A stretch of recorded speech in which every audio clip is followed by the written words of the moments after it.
There are ways. There's a way to do every single deal on the planet. Now, once in a while, they're going to say no. For whatever reason. What would it take for me to get a yes on this deal from you? And they will show you. Now, if they just don't like you and you're a convicted felon, there are ways to do deals.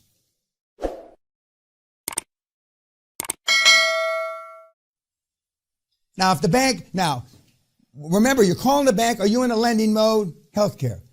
Now, if they just lost $4 billion in a healthcare deal, don't fucking waste your time calling them. The banks I used to call, they have tombstones in newspapers. Tombstone are the ads. Okay, $11 billion healthcare deal, and they list all the banks that were involved.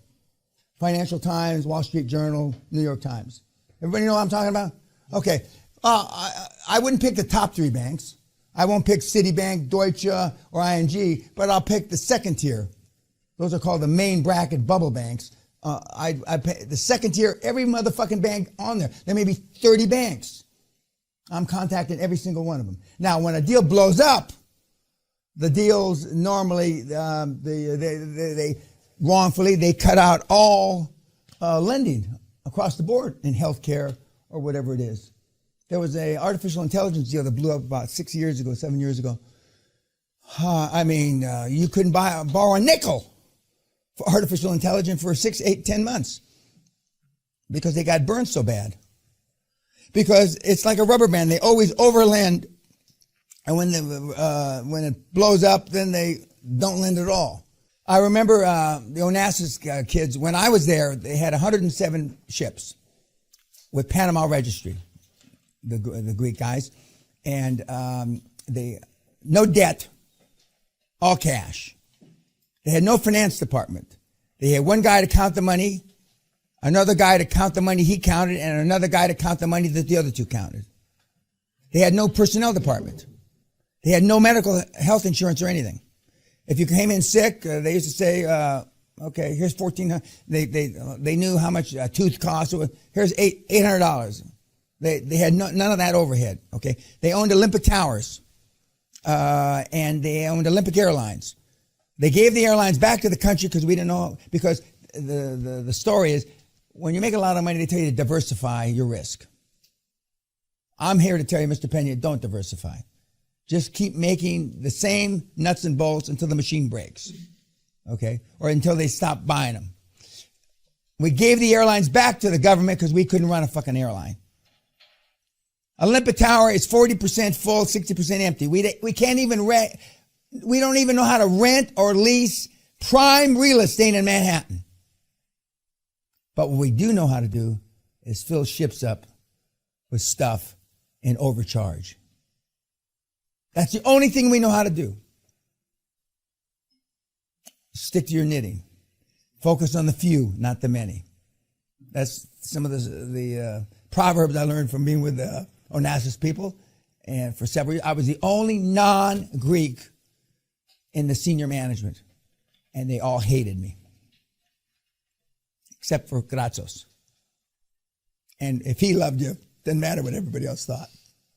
Right? When I see you, you look kind of like Gratsos is that picture right there. Except you got more hair. Oh, yeah, I got a little bit more. Yeah, a little more, yeah. He always wore, I never saw him without a tie, except at night he'd wear a silk smoking jacket with a cravat, a scarf thing. I never saw him with a coat unbuttoned, and I never heard him say a swear word. I never heard him, and he always called me Mr. Peña. I called him Mr. Gratsos, and then Constantine, and then towards the end of his life, I called him Costa. But he always called me Mr. Peña, always. And he was a Renaissance man, a raconteur. He could speak 3 or 4 languages, and he knew this 1846 Chateau Margaux, not 1946 Chateau Margaux, and he knew all this stuff. And he was a great guy. But I didn't tell him how much I appreciated him. Then pretty soon he's dead. I thought everybody just stumbles off the street and finds the CEO of an asset shimming line to take you as a mentee. I was wrong. Some institutions are prohibited from lending money outside certain geographic areas. You got to find that out first. But healthcare, you can do German healthcare deals from British banks, and vice versa. Some you can do Bulgarian, Lithuanian deals with German banks.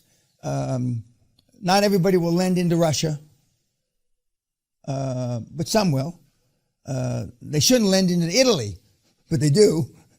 And where you look for where they had a previous relationship. Now, you don't go if they just lost $800 million in that previous relationship.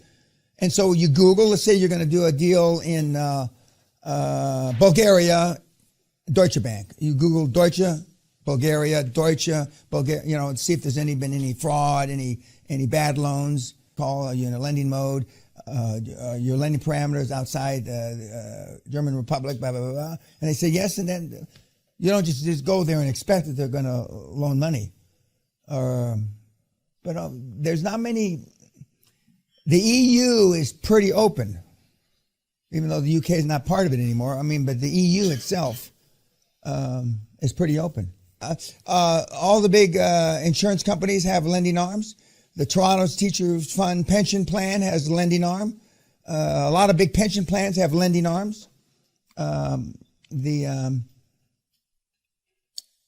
Have you ever done any deals with insurance? Yeah.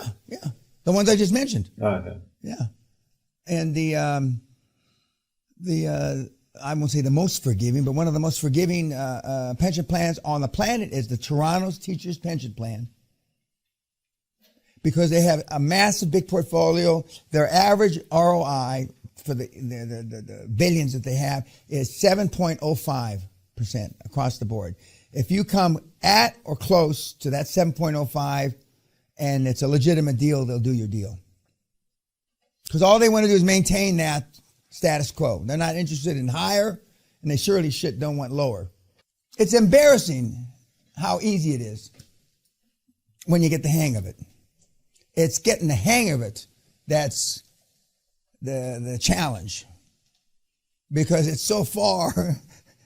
It sounds crazy, Sally, I told you, someone once in a while sits in there. She says, "Did even register, Dan, the looks on their faces?"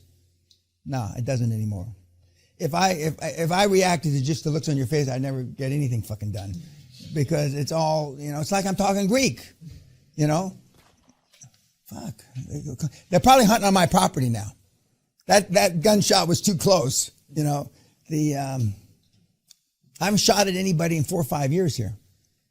You can shoot a squatter dead, or a poacher dead in Scotland. Poacher meaning they're hunting or fishing on your property. You can shoot them fucking dead. Fishing too? Fishing and hunting.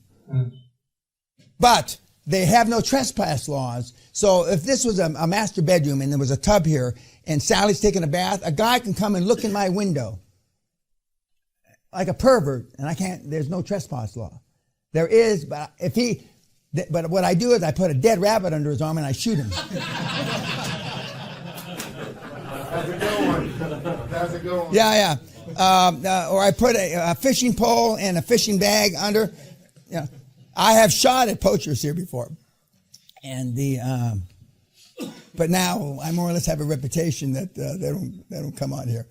But there's always the Robinsons behind us, bringing people from Korea, Japan, and the Japanese and Koreans like to shoot them. They feed them in the morning, and they shoot them after lunch. They feed the animals in the morning, and they shoot them after lunch.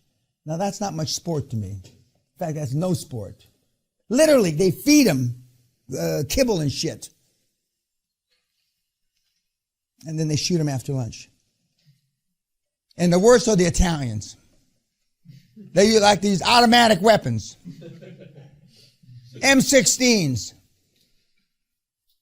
We went to a safari in Botswana many years ago. The Italians were just leaving the camp and we were just getting there.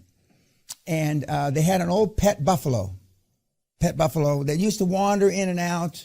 And a lot of these places, some places have pet lions and shit. This one had a pet buffalo. And as we're driving up, we hear automatic. And before the Italians left, they killed the pet buffalo with automatic weapons. You never know. Yeah, you never know. I could have been wild, you know. They were feeding it that night, but you know, so you never know. He might charge you. Yeah.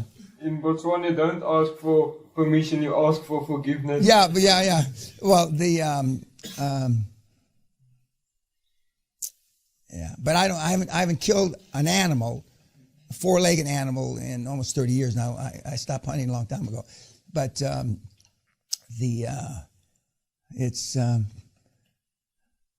I like an African continent.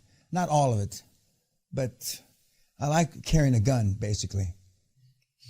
I think Sally says you just like carrying a gun and being able to use it. That's all. You don't give a shit, you know. But anyway, that's all of the stuff. Bank lawyers killed more deals than personal lawyers because the bank is covering its ass, not its ass, but the bank's ass. I mean, you say 6 days. I've said 6 hours before. Then I didn't perform. It took us 10 hours. But anyway, you know, I got my point across, 6 hours. And you can. I used to carry with me. I don't carry them anymore. I used to carry there's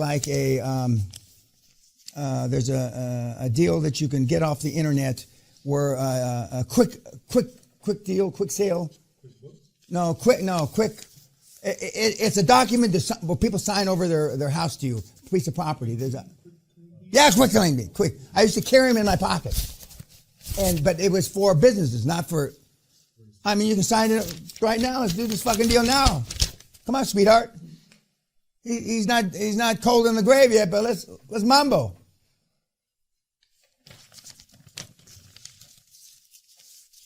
And I used to carry also remember when Andreas was interviewing the board members beforehand. I used to carry, let's say there's 7 guys on the board.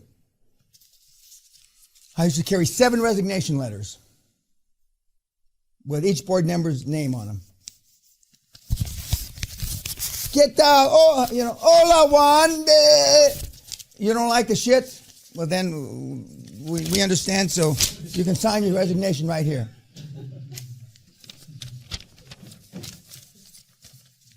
Hola Juan. I can just see you saying that. Hola Juan, get out.